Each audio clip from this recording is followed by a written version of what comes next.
Come on, people. It's time to live it up. That's right. Live it up. Live it up. Come on, people now. Live it up. Go together now. Live it up. Let's together. Come on, people, let's live it up. Hello, this is Tanya McKiernan again. This is Director's Cut, and I'm taking over for Rosemary Rodriguez, who is still directing in New York. Yay! Yay. Today I'm so excited to have my two guests, Roxanne Dawson and Janice Cook, who are my two best friends. We're all directors. We never get to really work together or go, like, Roxanne, I don't think I've ever followed you on a show. Janice, you and I on Royal Plains we did. But a little bit about Roxanne. Roxanne was on Star Trek as an actress. Mm-hmm. And then she also became a director on Star Trek and have done shows like Cold Case, The Closer, Agents of S.H.I.E.L.D. Misery Street on PBS was Mercy. Of course, I say it wrong. Yay! Sometimes there was misery in Mercy Street as well. Wow. I'm doing well today. Okay, and then Janice has also done Cold Case, did Gossip Girl. She was started as a post-production producer and switched over. And what I think is really interesting is that the two of you started in the business in different areas, and then you both became directors. And the last thing Janice has did was switch to birth. So she just wrapped up 2 days ago? Yesterday. So welcome. So Thank you. This is the question I'm going to start with, and then you guys get to pick who talks about it first, which is what do paper, scissors, rock, paper. I don't do that. All right. No. So the first question that I normally like to ask is, what was your first job in the business? In the business of directing? No, in the business of being in the business of entertainment, of television, or of you started on Broadway. So in the business of entertainment, I would say. Well, that was my first job out of college. Was I went to an open call for a chorus line and was hired in San Francisco. I graduated from Berkeley, and then 3 days later, I was in New York and on Broadway rehearsing for a chorus line with Michael Bennett. It was pretty cool. That's for a first job. And so how did that feel to get that job? And like your very first day when you had your first audition for chorus line on Broadway, how did that feel? Well, it was pretty crazy. It went over several days, and I'd been working as a receptionist at San Francisco Ballet, and I called in sick, said that I had food poisoning, and I didn't realize that they were actually filming for the news networks the auditions, and I was making it down to the finals, and they showed it on air, and I immediately got fired because they realized I'd been lying.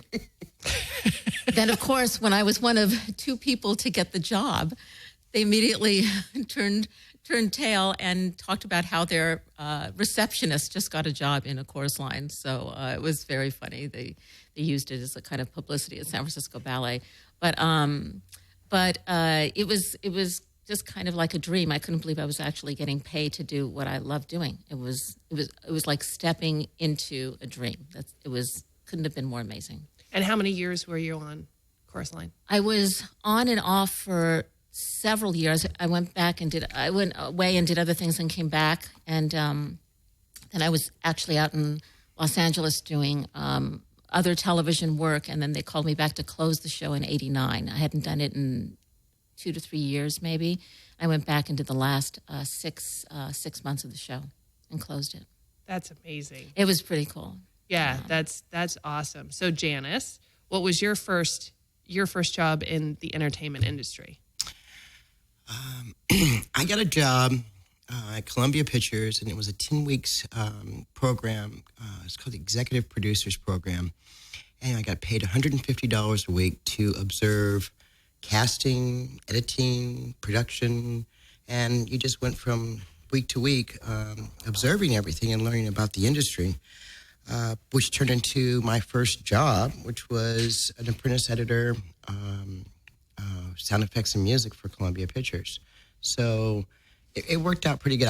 When I finished the program, I had 3 job offers. I had a PA for Ray Stark.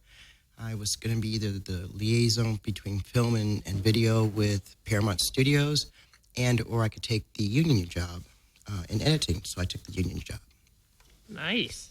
So was editing where you wanted to go? No, I went to school. I was an art major, and I wanted to design sets. And so, excuse me, I could not get into that union. I graduated from college at 20, and I had already worked in the industry. I sort of had 3 starts. I mean, I worked at a cable company in Wisconsin when I was in college.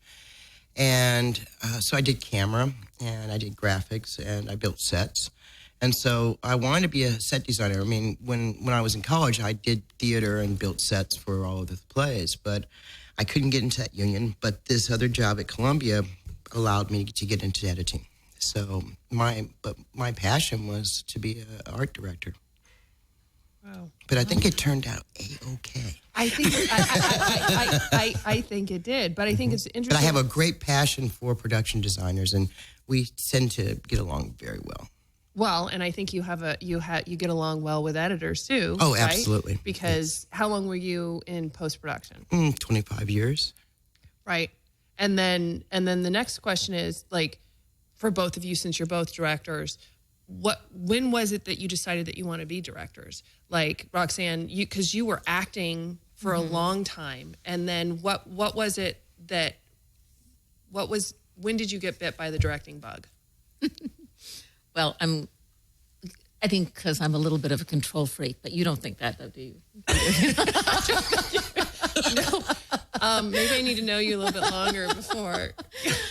No, I mean, I'd done some directing in theater, and I really enjoyed sort of working with a proscenium, and being able to work with setting and lighting and blocking to guide the eye on a proscenium. But I didn't know if that would translate to film. I'd always loved studying film, but it was something that I really never thought I would be doing as an actress or a director. And I just kind of fell into it. And I was given the opportunity to direct at Paramount on Star Trek, which sort of became my playground and school.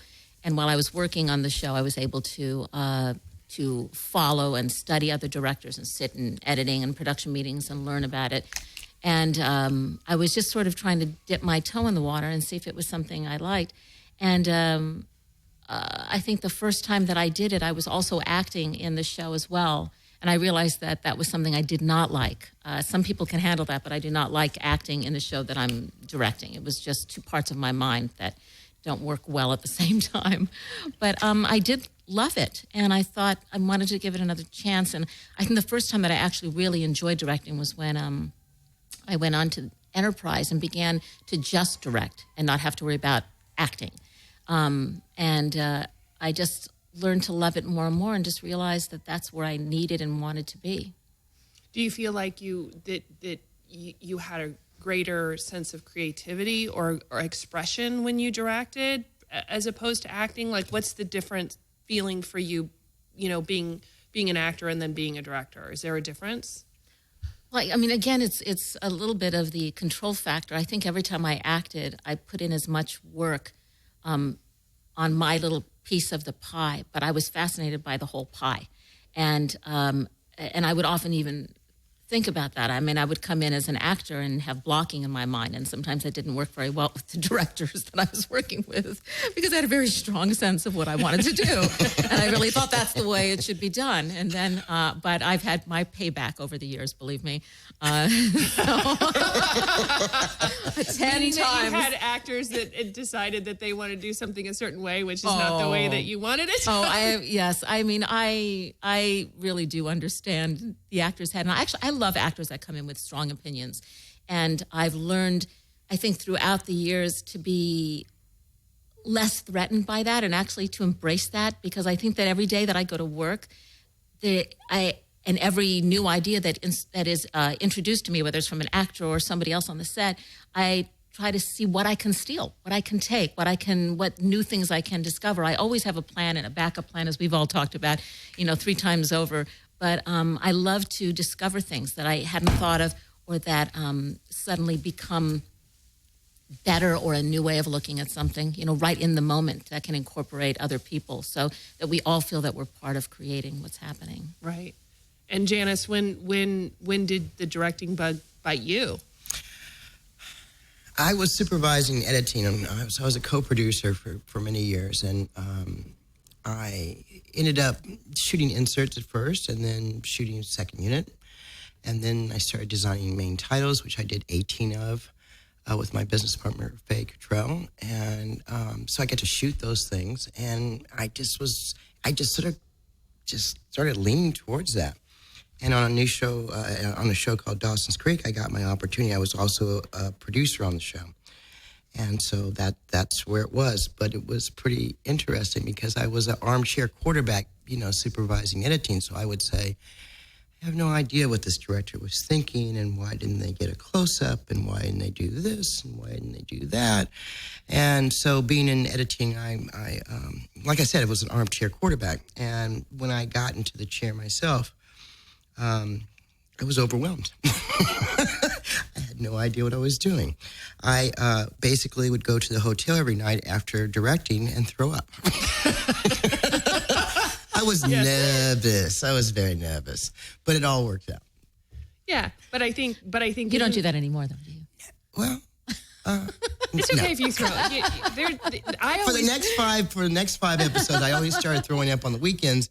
And when I didn't throw up, I said, "Is it going to be any good?" Yeah, there you go. There you go. But it's true. Like, I've been doing it now 20 years, and it's like right before the first day of shooting is always the hardest. It's like I am so nervous and so like, and then once it's like you get on a bike, you're like, okay, I'm fine. But especially if you're on a news show, right? Because you go on, nobody knows you. It's like they're all looking at you like kind of out of the corner of their eye, like just I feel like you're under a magnifying glass. From the day one of prep, and then it's like everybody starts, in prep, then they start talking to the set, whether they like you or not. So the set is like, and then you get to the set, and if you've gotten a bad review during prep, then you got to like try and undo it during shooting, and it's like, okay, so you're like sitting here, this little bug, and it's either they're shining the light on you and trying to kill you, or they, like you and let you out of the little box that you're in. But what I think, and you're choosing to do this, right? Yeah. Well, it's don't you guys feel like it's like you do an episode and it's like you do a great episode and you're so excited and it's like, but it's kind of painful at the same time. And sometimes you find episodes where you're like, I'm never going to direct again, and then you end that job and you're like, where's my next job? Where am I going next? When do I get to play again? When do I get to play again? Yeah. But I also, why I'm so excited that you two are here together with me is just for the fact that, well, A, we're friends, but B, we've all sort of worked around each other in a way. Like Janice, you worked for my father, although I never met you at that point, but so did you, Roxanne. That was actually the first main title I did, which was Wise Guy. Wise Guy. You did the main title for Wise Guy? Yes. Wow. Yeah. That's impressive. Pretty cool. Yeah. It's pretty cool. And then Roxanne, you and I met when you did Greyhounds, a show called Greyhounds, and I was the AD, and I made you get ready in base camp and the whole thing. But that's where we kind of. And Roxanne was prepping on the division and became a guest star on my show. Mm-hmm. That's right. That's right.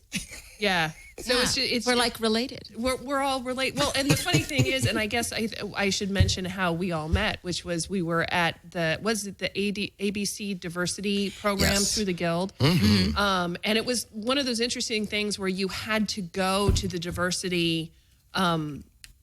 To the day that it happened. If you didn't go, then you couldn't come later because it was like, wasn't it like a month thing? Like you went in and we would go to ABC and have these big panels and sort of talk about how you get a job, and then we all got interviewed and all that stuff, and that's where the three of us met. And it was a small group of people. It was like 25 people, 25 directors. Yeah, and it was one of those things where I knew Roxanne because I had also worked on Star Trek Voyager as a writing intern. I had applied to become a writing intern, and I actually got the job. And I think it was like $520 for 3 months. And I was and it was, boy, that was an eye-opening experience. And I remember you were on the set, and I went up and I'm like, Roxanne, it's me. Don't you remember me, Tanya? I was in base camp. And you were like, who? And I was with my forehead, and right, it was like, yeah, you had your forehead on and the whole thing. And then actually, I observed you on Star Trek Voyager as well when you were directing, which I thought was amazing. So cool. It's so cool. And just so everybody who's listening knows, it's like we try and have, this is sort of our lunch that we have. We have a lunch like maybe once every 3 months or something, just to sort of talk about directing and our experiences. And I always think it's so great to sit down with friends of yours where it's a safe place where you can talk about your job, because we don't really have anybody. No, we have to do it alone. Yeah. I mean, it's really is a lonely job. You're out there, and I don't mean to sound dramatic or anything, but it really is. You don't have your friends who might be your, friends, directors who might be your friends. You don't do it with them. It's like other actors you can work with, and you can commiserate with other actors and work on projects with actors. But we as directors don't get to work together. And so we kind of enter this little space and do our job and work with people that don't do what we do. And then we can come back and talk about it, because it's nice to be able to compare notes and realize that, oh my gosh, that really was hard. And I did, get over that hump pretty well. Or how can you guys advise me to handle this differently? Or even share our really great experiences and be able to talk about that. I mean, you can't really do that except with maybe a spouse who doesn't understand what you do, Exactly. Because that's why you want to be able to talk to, your friends who are directors who are in a similar position and doing the same things that you are. Well, and I think it's always, I think the three of us, like I remember I called you when I was doing an episode of NYPD Blue, which I always end up to bring up NYPD Blue when I'm talking on this, but I do. But anyway, I had a really challenging acting thing with a character, and it scared me to death. And so who do I call? I call Roxanne. I'm like, what do? I don't know if I know how to direct this actor. And and you gave me you told me about that book by Judith Weston. Oh yeah. What is it? Acting for Directors? Yeah, Acting for Directors. And I always tell everybody to read it, because it was a really good book, and I learned so many, and it takes a lot of those myths, that you all, because it's like you observe other directors and you hear them say terminology that isn't maybe stuff that they should be saying, like, you need to pace that up. You say that to an actor, and that book said something which I thought was really interesting. Paul Newman said in that book that when you feel like a scene needs to be paced up, it's because the two actors in the scene are not connected. And he said 9 times out of 10, when they are connected, the scene is longer than when you felt that it was slow. And I was like, oh, that's really interesting. So it gave me a whole new vocabulary in terms of how to talk to actors, which I thought was really valuable to me. And I was like holding on to my little book as I went. Which I'm sure made everybody feel very comfortable on the set. I know. I'm like, wait, page 15. Wait, hold on. I'll answer that right now.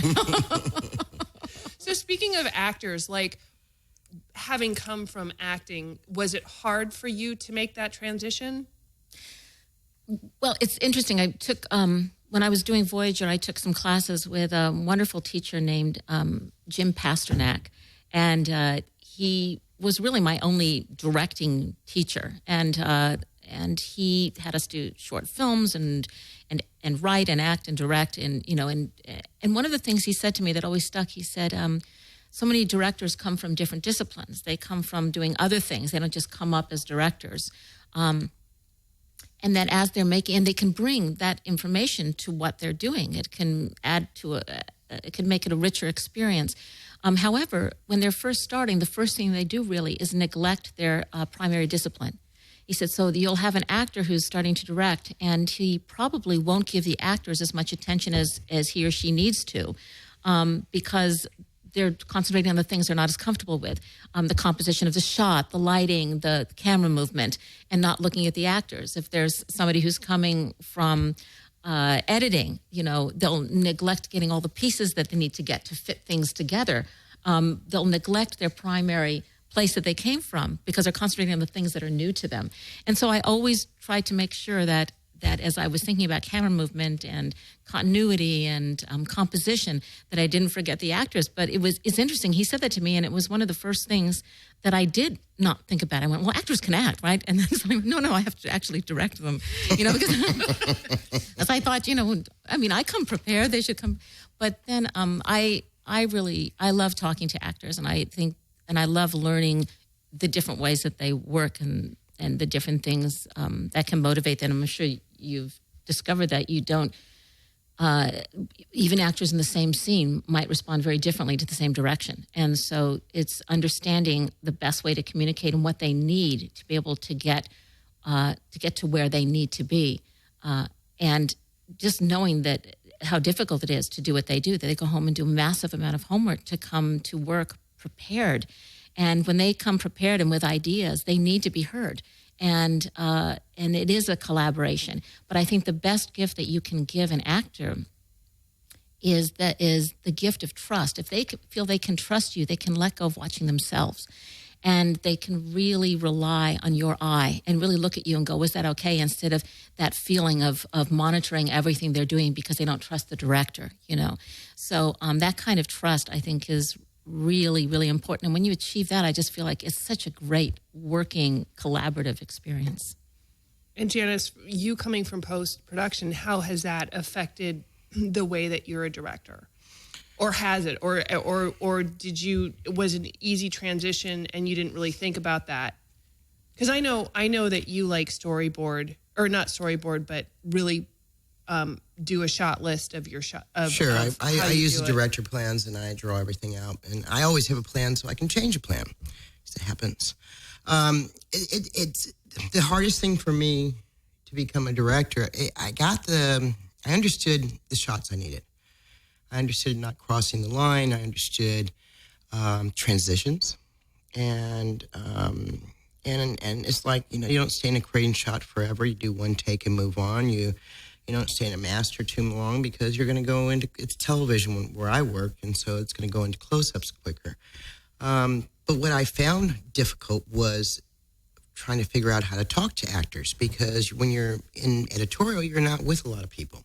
You're with editors and you're with producers, but you don't talk.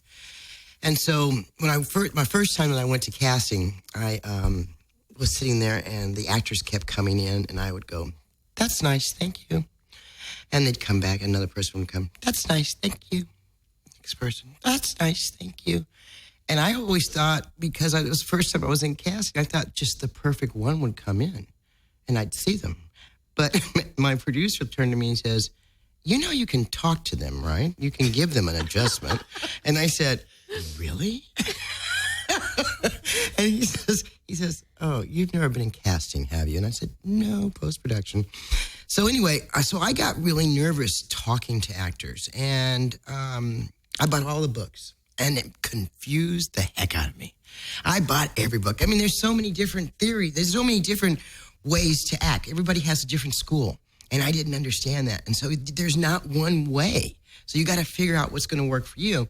And I went back to what I do, and that was ADR. In post-production, I always did ADR, and I always dealt with the actors in ADR. And explain what ADR is. ADR is when, for example, if you're in a Western and you're shooting in 2016 and a motorcycle goes by, they didn't have motorcycles. So you have to replace the dialogue because behind them, the ambience is there and it's modern. And we have to take all that out. So they have to replace their dialogue. The other thing I think that a lot of times you'll meet actors, and it's not a majority, but a lot of actors are afraid of looping or doing ADR but what they sometimes don't understand is you can get a better performance in the ADR stage. But it's about replacing, or it's about getting a better performance, or it's about there was an airplane that went over, or you just couldn't hear the dialogue because it was just bad. But what I found out is in ADR, I had these short phrases. And so that's how I work with actors now, is I give short phrases. I get very short phrases. I don't go on and on and on and on and on. And it seems to work for me. But I didn't know that at first. And I just went back to the way I worked with actors and said, maybe if you stand up and your diaphragm will open up and you'll be able to, without, or you don't have to, you're not angry, you're not yelling, and I'll walk away. Or remember the last scene? This motivates that. And or for example, this scene is 3 acts. It's this one scene has 3 acts in it. You're, first of all, trying to manipulate somebody, then you're trying to just scare the living heck out of them, and then you try to be empathetic with them. So there's 3 acts in this scene, and we're playing it straight across, but it's not. These are the 3 different beats. So short is better for me, and it seems to work very nicely. Were you doing short when you directed Roxanne? I was still scared when I was directing. I was still scared. I don't think I Not even of me, of Bonnie Bedelia, right? I was very scared of, but Bonnie Bedelia loved me for some reason. But for some reason. But I did make a mistake with Bonnie. Deborah Joy Levine said to me, she says, I just want to let you know, in a tone meeting, we have a tone meeting before we start directing with the producers or the creator. But she gave me this note. She says, I loved Bonnie Bedelia's reading during the table read. I loved her delivery. That table read was just fantastic. I wanted to do it just like that. And so I stupidly, on the set, said, we loved your table read. And so we'd like to see that. And Bonnie Bedelia looked at me and said, don't you ever bring up a table read to an actor. And I'm like, oh my God, I just totally ruined everything. But she said, I should tell you. No. So. And the table read is for people that don't know, is when you sit down with the script and before you shoot it, all the actors read their dialogue so you can hear all this stuff. But yeah, that was probably a no-no. That was really a no-no. So in terms of the other thing that I want to touch on is the fact that we are all mothers and we are also directors. And one of the things that I always get asked all the time from people are, how do you do it? And my answer is always, I can't do it without my husband. Because he, and especially now it's getting better, but when all of the production was out of town, it's like you find yourself gone for 3 to 6 weeks, and it makes it really hard when you're trying to raise a family. So I kind of like to know how it was for both of you, because I know, Janice, you have 3 kids, and a lot of the time you were doing it by yourself. I had great relatives. I mean, I had teenage or 20-something nephews and nieces that were, I would hire my nephew and he would be on set with me, so that if case one of the 3 children got sick and had to leave school, I could just turn to him and say, go pick up Sydney, go pick up Jordan, go get Alex. It was not easy. My husband, in the beginning, my husband was there, but after about 3 years after I started directing, we broke up. So the burden was on me in trying to get babysitters and get kids to and from and on the weekends. And if I went out of town, it was a master plan. And I just happened to have babysitters. I happened to hire people who stayed. I had a nanny for a while. It's just organizing and having enough people around and enough bodies to get all those kids. And I got lucky. It all worked out. I don't know how it all worked out, but somehow, some way, it worked out. You got lucky. I think that you planned it really well, which is why you're a really good director. Because I think being a mother and having to hold down a job makes you a really good director. It's being able to multitask and being able to handle a lot of different things, a lot of different emotions and things that your children or your spouse or significant other are going through, and somehow balance a life and this job, which is extremely difficult when you're in it. The amount of hours a day that you're working and that you don't have time to give to very important people in your life. It's hard. And you're right. We manage time all the time. Mm-hmm. That's what we do. We manage time. So I would have the nighttime crew. I'd have the daytime crew. I'd have the weekend crew, and everybody knew. And fortunately for me, nothing fell apart. Mm-hmm. So I was very fortunate that somebody didn't fall out. Mm-hmm. You know, someone quit or what have you. That didn't happen. Yeah. So. Well, and it's one of those things too where it's not like another job where you can call in your kid's sick and you can't go to work on a day of shooting. There's no that. Like, we're the only job on the set that has to show up at work. Yeah. Yeah. I mean, I don't know how many times I've worked, I worked with walking pneumonia. I worked, and I know a lot of directors, men and women that I know a director who had appendicitis and went to the hospital at night and got his appendix out and came to work the next day. It's like, it's like, it's one of those things where people don't believe me. It's like I have friends and I'll sit there and I'm like, yeah, we're friends now. And you see me and we're, we have play dates and we do all this. And eventually I will just disappear. And it's not because I don't like you or whatever. It's because I went on a job and I cease to have a life once I am on a job. Yeah. And I think that's hard. Like, Roxanne, how do you deal with it? Because you have to leave a lot. No, it's really, it's hard even when it's in town because we know, you leave on you see them on a Sunday night, then you leave before they wake up in the morning on Monday. Maybe you don't see them until Friday again with the amount of hours you work. Even when you're in town, it's difficult. But being out of town is extraordinarily difficult. I've spent a lot of time out of town this last year, and this year I'm making a concerted effort to stay in town. And it means that you have to be willing to say no to things. And thank God, I think we've all been doing this long enough where we feel comfortable with the people that we work with, that we can occasionally say no because we need to pay attention to what's really important in life, which is our family.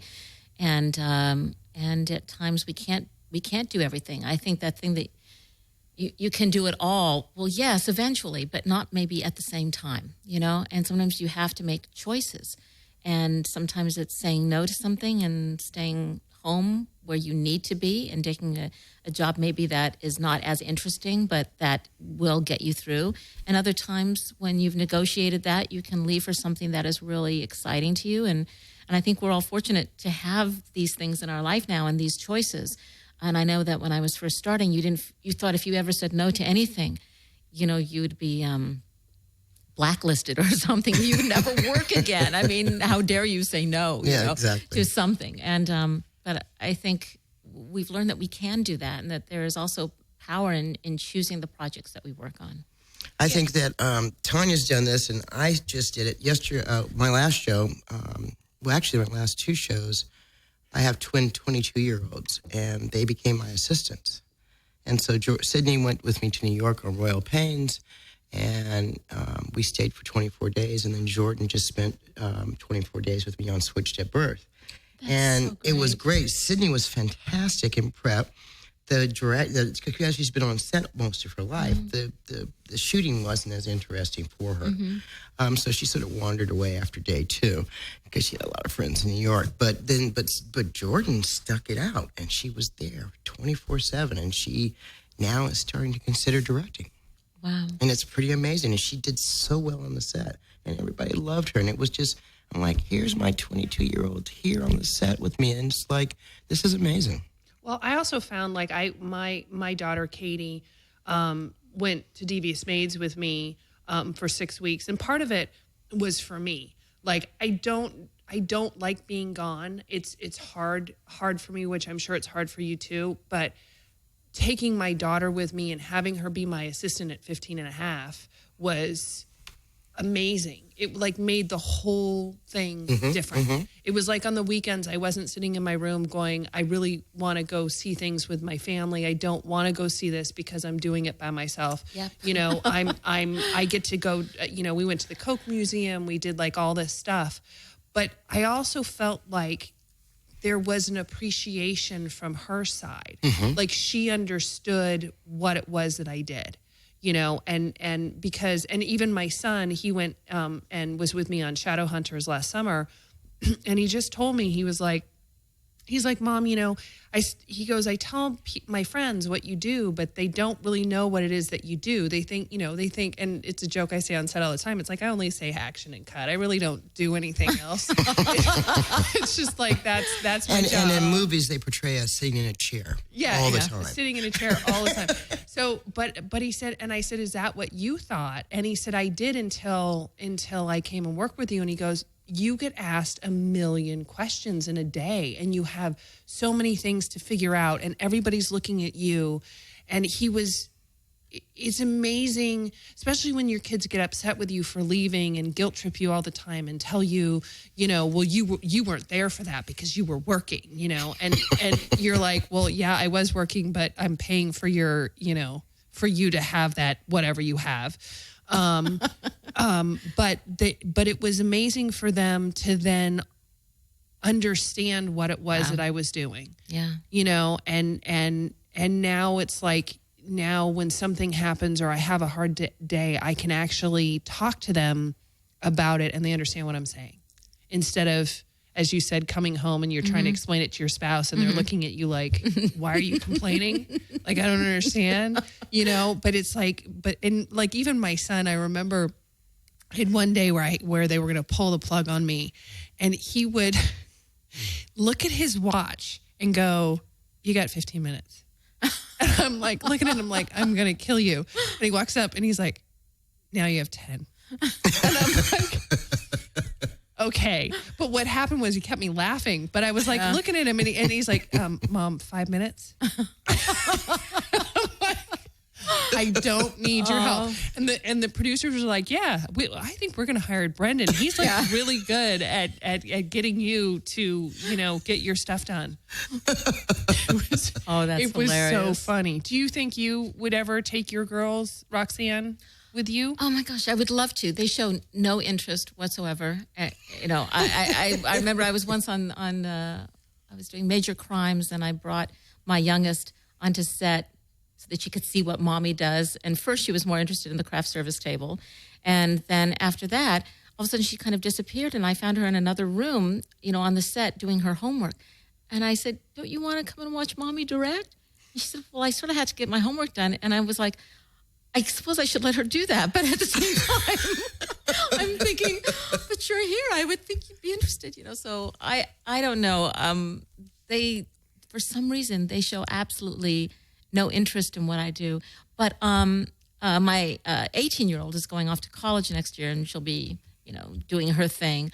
But she gave me the coolest gift this year.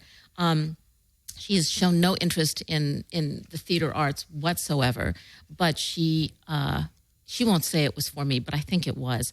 She decided in her last semester as a senior that she'd never ever have a chance to build sets and do run as the running crew on a play. So her school's doing The Addams Family, and she's on the running crew, help build the sets, and is doing performances this week and next week.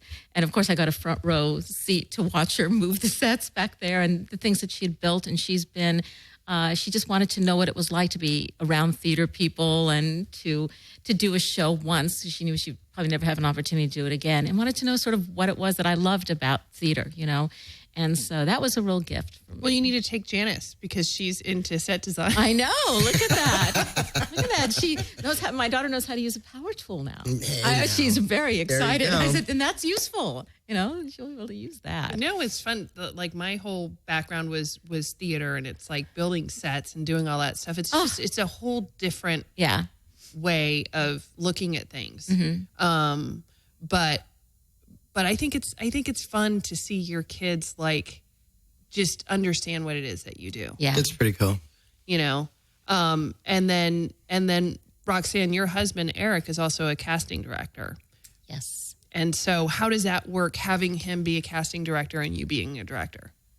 Well, I mean, the good thing about that is that we really do understand each other, and the good thing about that is we really can share stories at the end of the day. We're not in the same the same business, the same discipline, but we have a lot of stories to share. And there have been times when I did The Mentalist that he was casting, that I was in the same room with him, and he was very nervous about bringing me a really good cast. And he, and that's fun when I get a chance to actually work with him, which has happened a couple of times. So, but he has he goes through his pilot season, and when he's doing pilots, he just finished one yesterday, and one that he just did is about to air, I think, tonight, Underground. I can mention that. It's very exciting, really an amazing show on WGN. Anyway, but he's, we are able to talk about things, which is great. But again, my kids don't show any interest in, they've got two parents that are in the business, and they show no interest at all in anything. Because they're kids. Yeah, maybe. It's like the parents are like, please come and do it. And they're like, no, no, that's not what, I'm going to go do my own thing. And you guys have fun doing that. Yeah. Because I'm going to go do this over there. So, Janice, what has been your all-time favorite show that you've worked on as a director? I don't have a favorite. Really? I don't, because I get to do so many things. And every time I get to dance as a director, it's just amazing. So, I mean, it's every day I have an opportunity that magic happens. So either it's in a performance or it's in a composition of a frame, or all of a sudden the lightning hits at the right time, or the train or subway goes through the background of the shot, at the perfect time. And it's just, and then people form a heart when they kiss, chin to chin in the blackout, episode. And so it's like every day there's something amazing that happens on every show that I do. And the blackout episode was Gossip Girl? That was Gossip Girl, Yeah. and it was rated top 10 episode of 2008. Right next to Breaking Bad, which was pretty cool. But yeah, you were written up, I remember. Right, and it was awesome. It was pretty cool. It was pretty cool. But no, I can be Queen of the Teens. I can do CSI Cyber, Cold Case. I can do Containment, which is about Ebola. I can do Royal Pains, which, is about medicine. I mean, it's just, there's some piece of magic every day. So I don't have a favorite. Well, what's your favorite part about directing? Is there a favorite, is there, other than set design, is there a favorite part that you really like doing? I draw all my plans, and so if we stick to my plan, and if I get through an entire show and all my plans work, that's the favorite part. Because that means that the DP and I get along. We're collaborating, and what I've done worked. And so that's, I sometimes get disappointed if I don't get my way. I mean, I have to, but what I try to do is invest, get everybody invested in what I'm doing. So I walk everybody through my work before I even do it. So I walk the production designer through, I watch my AD through, and so I'm always practicing it before it even comes to set. But there's just magic. I mean, if all of a sudden the DP's like really into it, it's like, this is great, and we're working together very fine. And I make my day. And so it's just that I really sit, and plan these things out. And I don't think that people sometimes on set really think that we do that we actually have a plan. And, I'm like, but there was a plan. We had a plan and we got through the day. So that's my favorite part, is if the work that I've done, all the homework that I've done, that it pays off and it's an interesting shot and it's an interesting transition, and that it tells a great story and it tells the audience exactly where they need to be. And so that's pretty cool. All right. So, Roxanne, do you have a favorite show that you've worked on? And if not, then what's your favorite process? Probably favorite show would be Mercy Street, because I was able to do the pilot and be involved in the, every concept right from the beginning. And we cross-bordered the first 3 episodes, so that pilot was included in that. So it was not an easy thing to accomplish. But I had a say right from the beginning, from casting to set design to color choices to creating the world that they lived in. And it was a wonderful period piece, Civil War, beautifully written. And I I just felt that, to be able to do that and bring it to life and take a subject matter that is kind of dusty and sitting on your shelf and bring it to life so that people feel that they're actually living and a part of this world was so exciting for me. Just when we talked about color palettes and designs and the way people would see things in those days, it was a hotel turned into a hospital, but we don't see it like the hospitals we do today, which is fluorescently lit and everything very even. In those days they didn't have electricity, so we're dealing with all light that's coming from the outside, or seeing a light source, which would be a candle or a lantern, and just creating that whole world was so very exciting that I would love the chance to do that again. Again, it's about control. It's about having an image or a vision and wanting to really take it from the inception, right up onto the screen. And then when you see it, and it is what you planned, how exciting that is to go, wow, those were my original concepts, and there they are. So probably that show would be the best. And do you guys feel like when you have because you have your plans and you want your plans to go the way you have it, but sometimes your plans are exceeded by what happens, on the set. Is that gratifying to you to see something that grows from a plan? Oh yeah. It's like sometimes you have 3 shots, 3 setups for a scene. Excuse me. And it becomes one. Mm-hmm. And it works. And it's like, wow. And that has nothing to do with time constraints, I'm sure. So, you sometimes have to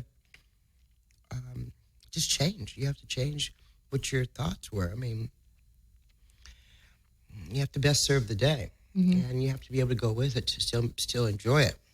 Yeah. Well, I mean, I think, especially Roxanne with the show you just brought up, it was more like a movie in a way. I mean, it was episodic, but you still were in every part of the creative process. Yeah. Whereas I think when you come on to a show, you really don't get to have that luxury.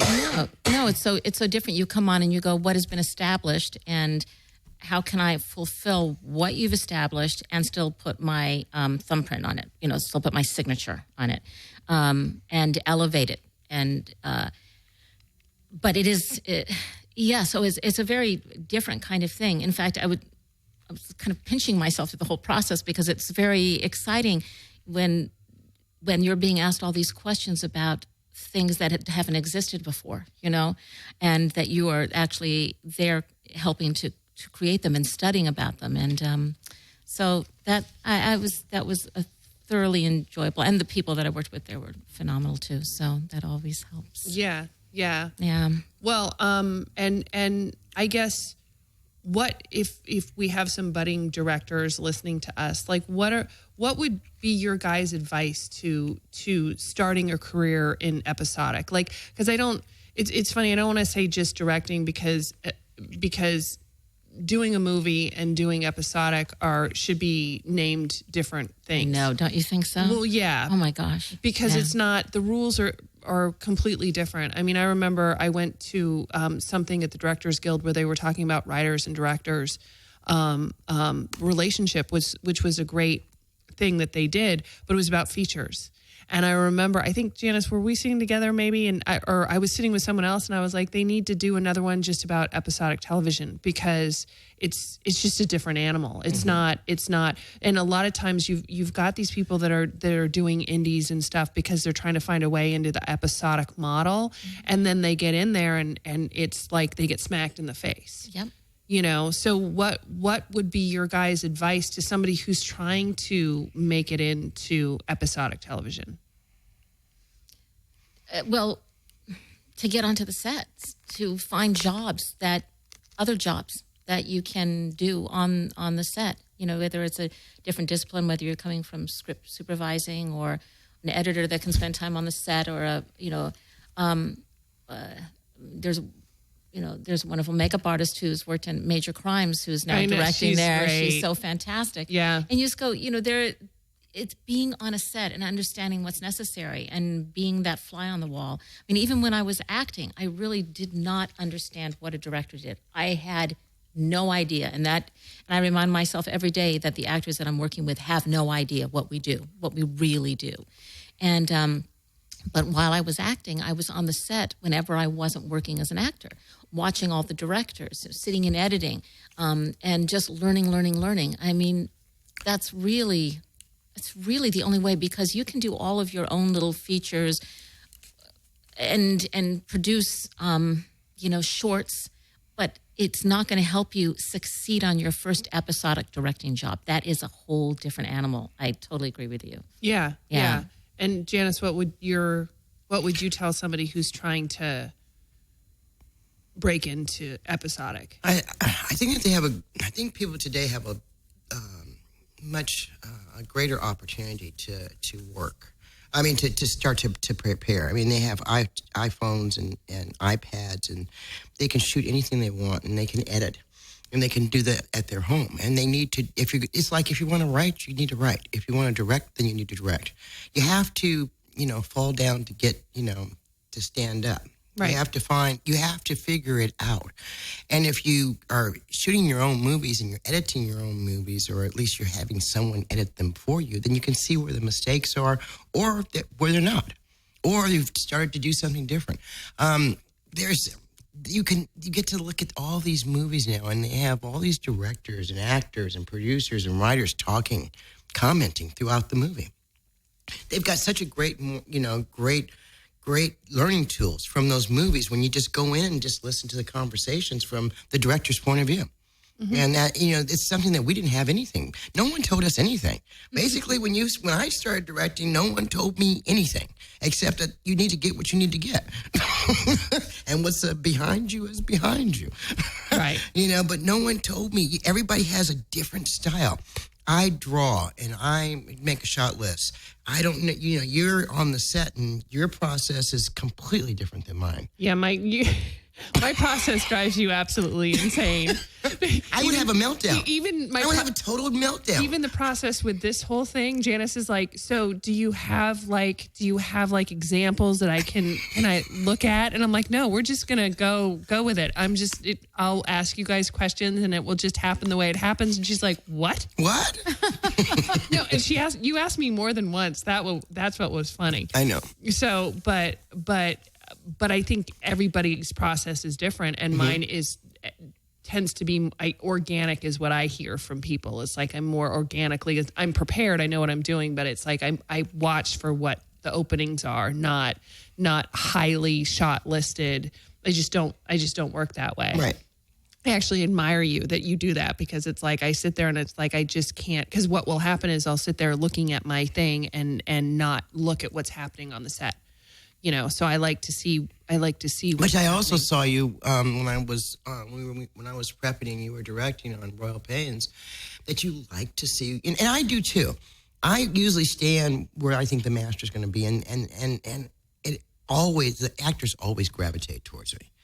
But we like to see. I like to see that. What I never tell actors what to do on the rehearsal until I need to start to show it up, because I like to see their instincts. And their instincts are great. And then, if you go on a show, it's been like season 7 and you're just starting it, like on Cold Case, I'm on season 7. I'm like, I'm not going to tell Catherine Morris where to stand. And there's booby traps everywhere. And so everybody just tell me where they are. And I believe in you guys. You have instincts. And so let's go do it. But I love to see actors all of a sudden come up with something that inspires me. Mm-hmm. So I'm not a dictator. I like to stand there and watch them. And then I become a sheepdog and I go, well, maybe you might want to stay over here. You don't want to go on this side and that side, and so it works. Yeah. It does. But I have to have it written down. I know you and I don't. And well, we are done. It's been our hour. Wow. And this was cool. I know. Yeah. It's like every time I do this, I'm like, I wanna do it. Like he said, 4 minutes. I'm like, what? And you were talking, and I'm like, what? No, wait. So anyway, I love you guys, and thank you so much for allowing me to drag you into something else that, and Thanks for having us. This is awesome. And I think it's great for people to hear your guys' perspective. So thank you very much for coming. Cool beans. Thank you, and good luck to the show. Yeah. This is very awesome. cool. It's really Very good, cool. and I'm happy Rosemary started doing it. And I'm Yes, so happy to be absolutely. co-host. Thank you, Rosemary. Thank you, Rosemary. Come on, people. It's time to live it up.